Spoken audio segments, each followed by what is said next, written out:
The Higher Ed Marketer podcast is sponsored by the Zemi app, enabling colleges and universities to engage interested students before they even apply. You're listening to The Higher Ed Marketer, a podcast geared towards marketing professionals in higher education. This show will tackle all sorts of questions related to student recruitment, donor relations, marketing trends, new technologies, and so much more. If you're looking for conversations centered around where the industry is going, this podcast is for you. Let's get into the show.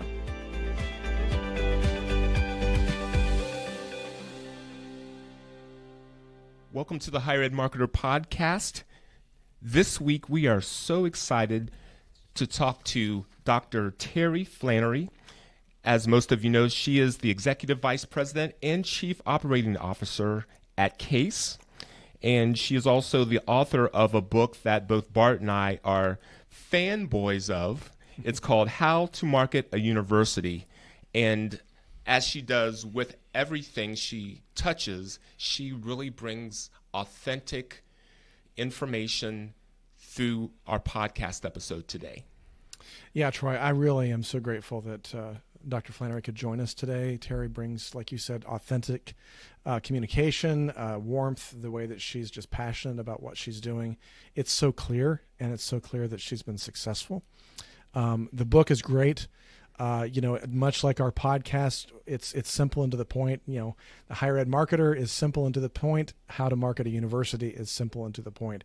And I think that's one of the things that really draws Troy and I to the book. And one thing that's really exciting, and we'll talk about a little bit more and unpack it on the conversation, is that there's also a master course around the content of the book that you and your institution can take at a very affordable price, just to kind of hear a lot of expertise from Dr. Flannery, as well as 15 of the leading thinkers in higher ed marketing. And so I would encourage you to kind of listen to that part and maybe take advantage of that in the show notes as well.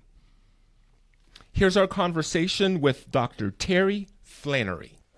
There is a wealth of knowledge that we are looking forward to getting from you during our podcast. But I'm going to ask you this initial question of, is there anything that you've learned recently that's interesting or something that you think would be worth sharing? Yeah, I think something that's really struck me in the last week is how hungry people are for meaningful in-person connection. Two different contexts for that. So I'm seeing in my office how important it is, if we're bringing people back into the office to work on certain days, that it shouldn't be just to do what they could do at home, looking at their screen and having interactions that they could do anytime. It's got to really be reasons to be there together. And then sort of a different context. First, in-person global leadership summit for CASE in 3 years. And people were so happy to be together, so grateful. The connections were almost more effusive than they have ever been. And you can just see that it's meeting a need that can't easily be met in any other way. That's great. Yes, I recently just attended a higher ed conference for the first time in person in a while, and I concur. I felt that energy too, and people were talking about it and excited to be together. So thank you. We've seen you in social media and LinkedIn a lot lately, but for some of our listeners who may not know who you are, please let us know, and then a little bit about your new role that you've taken. Sure. So I'm someone who's worked in higher education my entire adult life. I've only ever worked in higher education. My experience is, broadly speaking, in the areas of student affairs, where I started out, enrollment and admissions, where I was for 11 years, and then the remainder of my career, the bulk of it, working as a marketing and communications professional, leading that work at 3 institutions as a member of the executive team. And I've just transitioned to a new role as the Executive Vice President and Chief Operating Officer at CASE, which is the Council for Advancement and Support of Education. And it's a professional association that represents and serves the professional development needs of folks who work in integrated advancement in the education sector. So that would represent, broadly speaking, people that do marketing and communications work, people that do alumni relations work and people that do fundraising and development in higher education and in independent secondary schools. So it's a chance to broaden my leadership impact for a global association that represents almost 3,200 member institutions and schools and about 97,000 advancement professionals across the world. We appreciate the work that CASE does, and I am so glad that you are part of that leadership team. The reason why we invited you on, because you have a book that has been getting a lot of attention, and as a result, I think a certain curriculum has been created. So for those of you who don't know, her book is How to Market a University, and that's right to the point, and I think gets the attention of a lot of higher ed marketers. Could you tell us a little bit about the backstory of the book, why you wrote it, and then maybe a couple of highlights to get us started? Sure. I don't think I would have ever had the nerve or the courage to think about writing this book on my own, but I was approached by the editor of the Johns Hopkins University Press, the editorial director. And he came to me and said that they had this series for higher education leaders, practical little books that helped presidents, provosts, trustees think about how to work successfully in higher education. So there are books on how to run a college, how to work with a university board, and he really felt like they needed a book on how to market universities. And he noticed that higher education leaders, presidents especially, are just hungry to know how to do this work well. They want to know how to organize it, how to resource it, and how to measure success in that area. And he says that he asked 10 people who should write the book, and they all gave him my name, which I think was strictly flattery, but it worked. And I was thrilled, of course. And then once I had agreed to do it, then I was terrified. But it's been quite a privilege to write this book, and it really is important to note that the target audience, the primary audience, is really those higher ed leaders. So I was speaking to them, trying to help them understand our work and its strategic nature and purpose. But I had a secondary audience that we've included in how I wrote the book, which is chief marketing officers and their teams. So every chapter in the book has a set of discussion questions that are designed to engage leaders and CMOs in discussion about where they are on that part of the work. That's great. And I really appreciate it because I'm reading it, and it's just fascinating and really practical information. And I love the fact that you've created those listening sessions and those talking points that the teams can work through. I also recognize that some of what's happened is you've taken content of that book and partnered with our good friends over at Enrollify. We've had Zach on the conversation on the podcast a time or two, and several of the other folks that are on the online master course on how to market a university. Ethan Braden from Purdue and Jamie Hunt. Yep. A lot of really good friends of the podcast have been on that as well. So tell us a little bit about kind of the evolution of that, taking the book and then getting it into a master course. Yeah. So Zach approached me about doing a podcast related to the book. And once he started reading it, he said, I'm not sure we can do this justice in one session. Would you be willing to think about doing a series? And I said, well, sure. Yeah. Well, it'll take a little more time in preparation. And then he came back to me again and he said, I got a really crazy idea. We have an idea. We have some thinking about maybe developing a series of master courses. Would you be willing to use your book as the subject and be the expert and help us develop a prototype for this course? And they've got a really, with Enrollify, they've got a really wild premise that they imagine developing the first fully digital professional development experience for enrollment marketers, which is in keeping with the podcast that you guys do and a lot of the other content that's out there. That aligned beautifully with my interest, my new role obviously at CASE, and in thinking about how we continue to mature this profession and develop a group of professionals who've been raised in higher education to do this work well, thinking about what's the right channel or format to develop the material in a way that it can really have the most impact. And so the course, it takes a master course approach. So I'm sort of the sage on the stage a little bit, but I didn't want to, I knew you don't do asynchronous courses in that way. That doesn't work, right?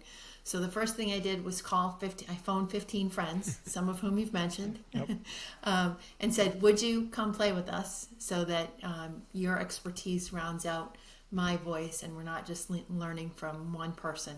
They all said yes. I'm grateful for that. They shared incredible expertise.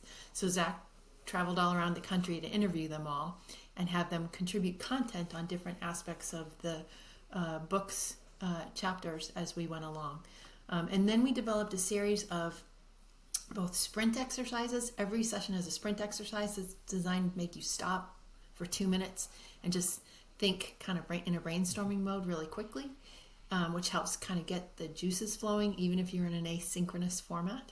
And then there are some exercises that are developed to apply the material in the book in a much more specific way at your institution when you leave it. So it's been very successful in helping people to engage in the content in a different way. That's great. And just for everyone's reference, we'll have in the show notes links to both the book and the master course.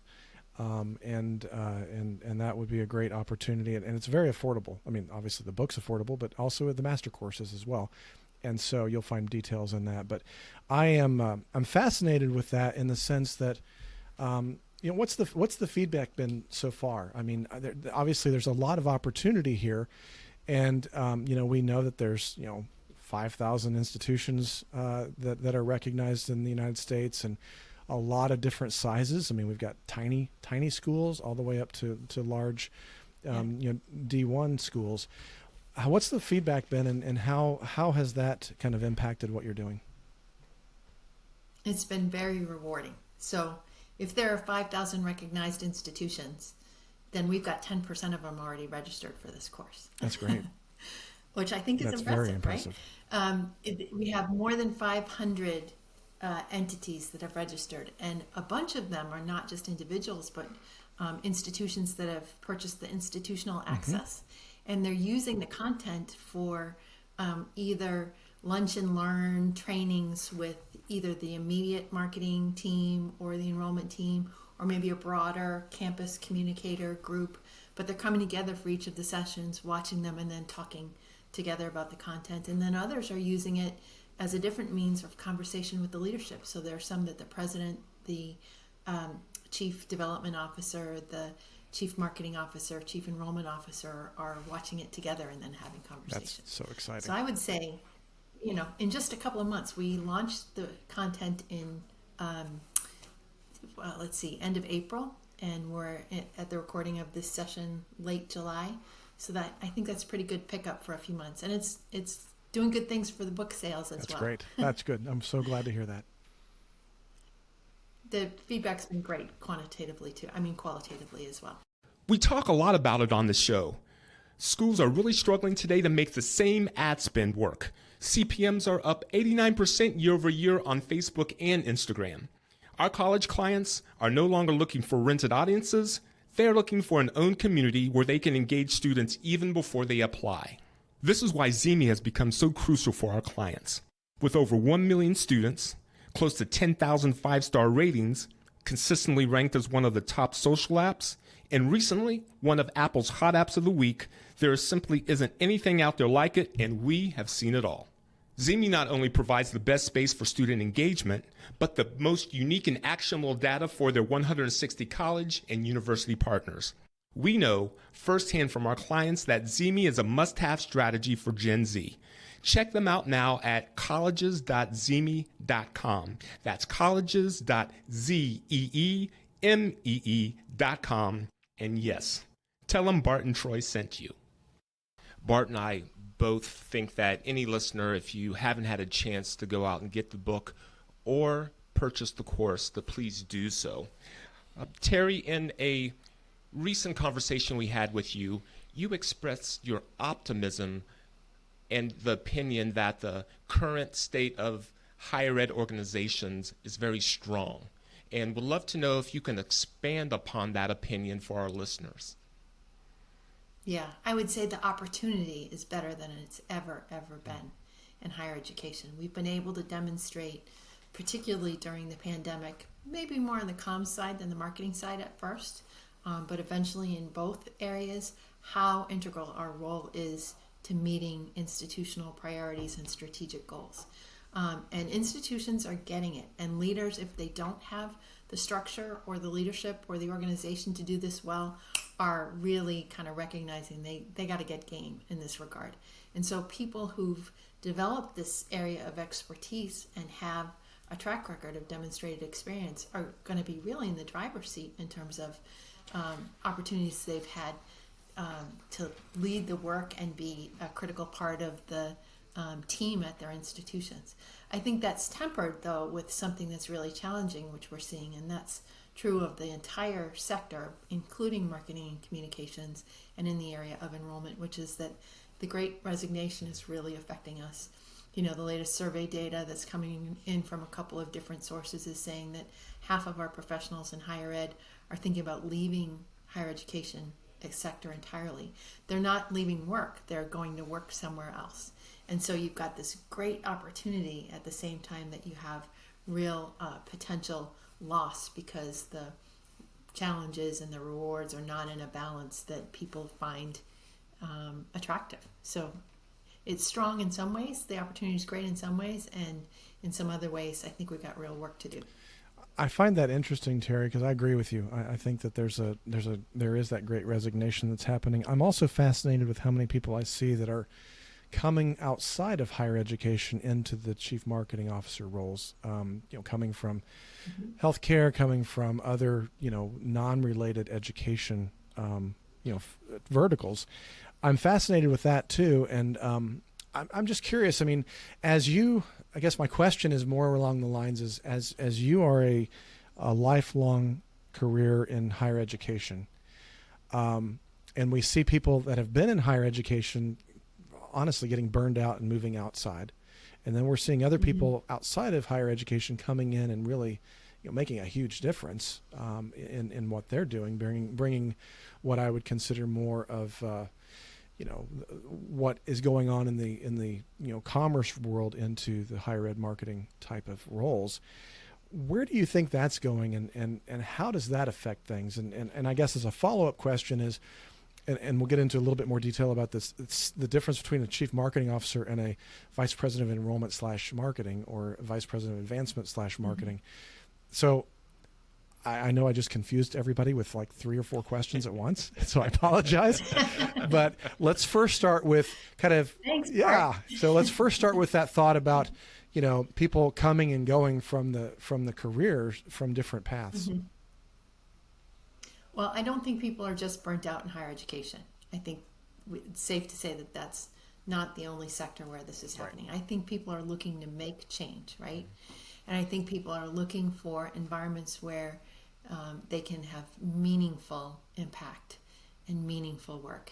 And a lot of times if you're not in higher education, you're coming from another environment, you're looking for a more mission-driven, compelling errand that gets you up every day that's related to transforming lives in society, which is what higher education does, right? So I think that's the attraction coming outside.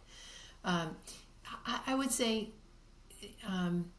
sometimes the movement within the sector can be just as refreshing. I've seen a couple of CMOs who were doing great work at the institutions that they were at just move somewhere else.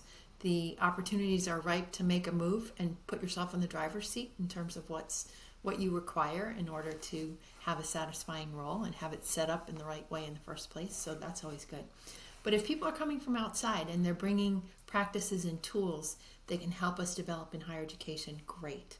I would say with a caution, though, that I have seen people come from the corporate environment, from sectors like healthcare, insurance, finance, some who do really well, and others who crash and burn.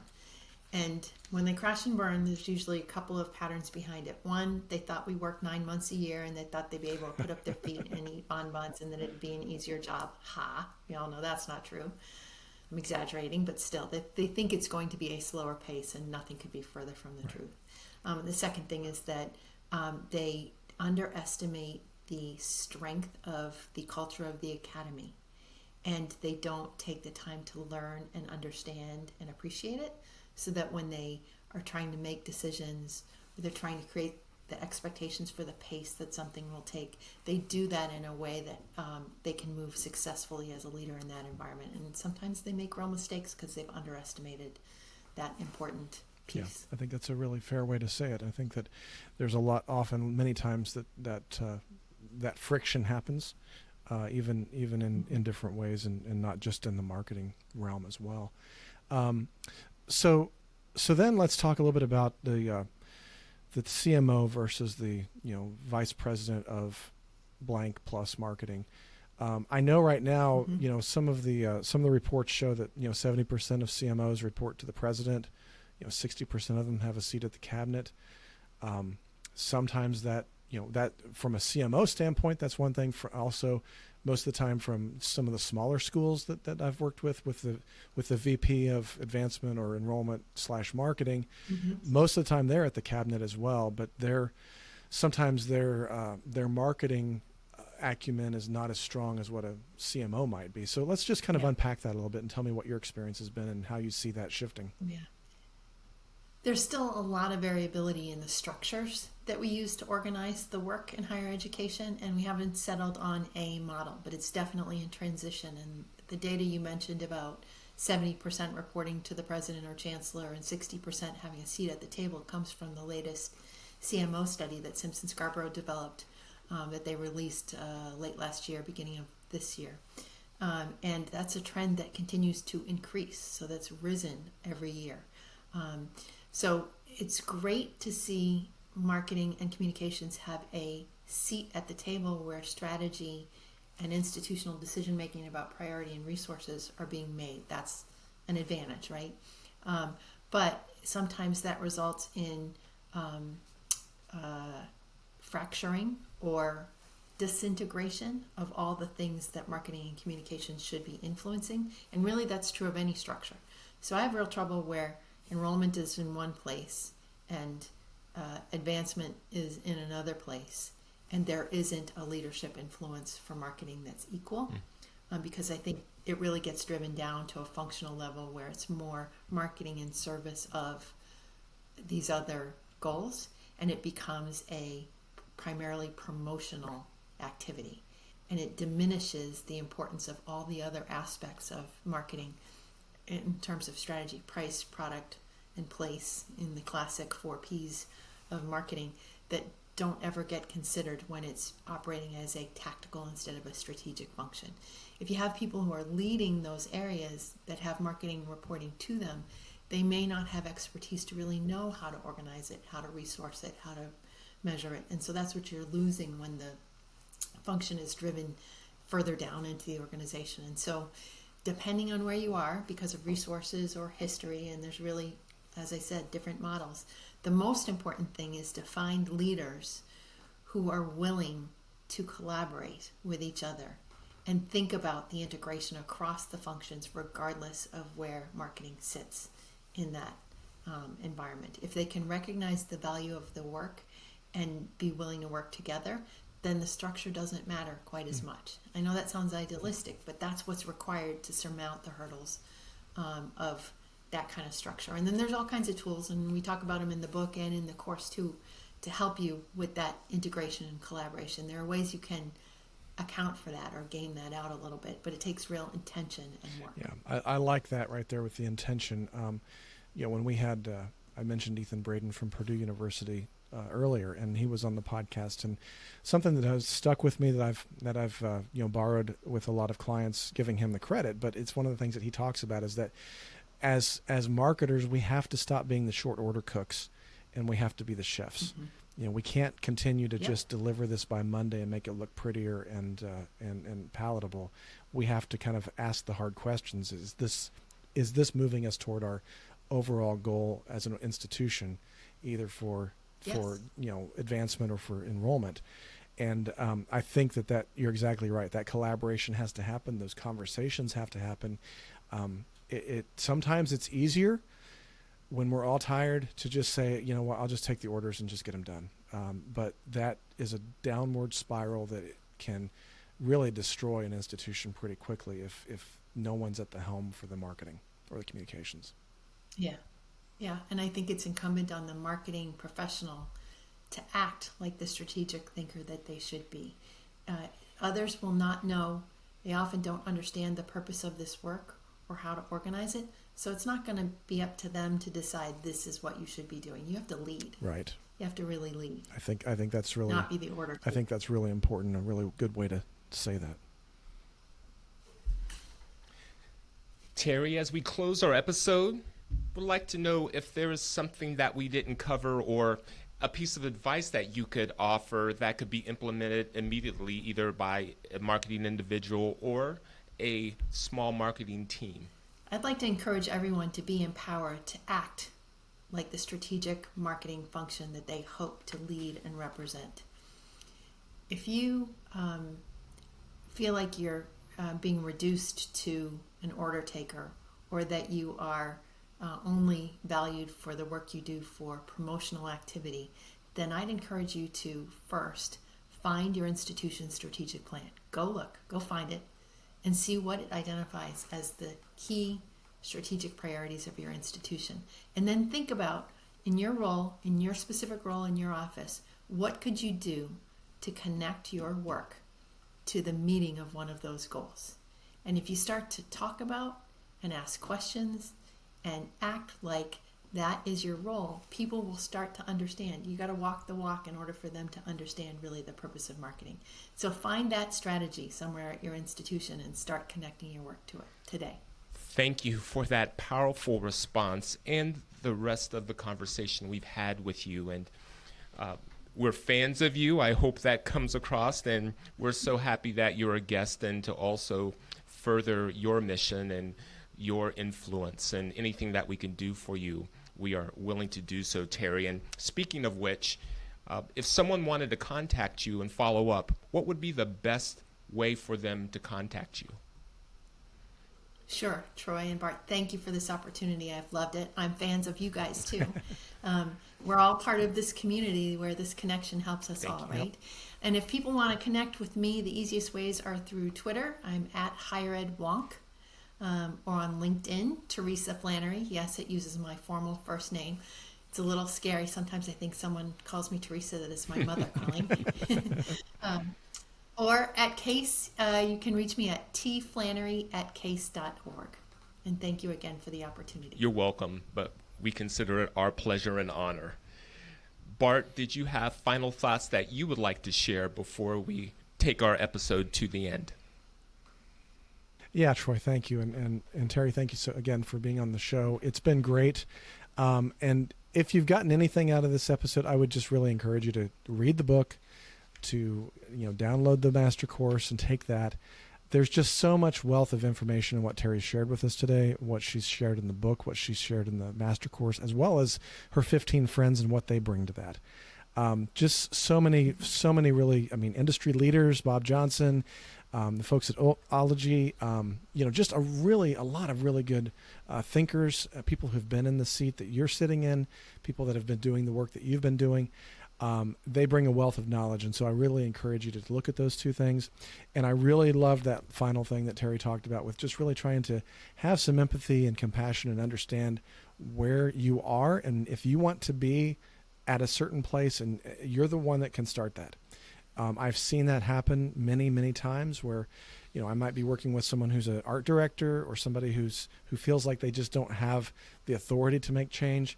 But just by your attitude and the way that you approach things, you can make change. And so I would encourage you to do that as well. So thank you so much. It's been a pleasure to have you. The Higher Ed Marketer Podcast is sponsored by Kaler Solutions, an education marketing and branding agency, and by Think Patented, a marketing execution company combining direct mail and unique digital stacks for higher ed outreach success. On behalf of Bart Kaler, I'm Troy Singer. Thank you for joining us. You've been listening to The Higher Ed Marketer. To ensure that you never miss an episode, subscribe to the show in your favorite podcast player. If you're listening with Apple Podcasts, we'd love for you to leave a quick rating of the show. Simply tap the number of stars you think the podcast deserves. Until next time.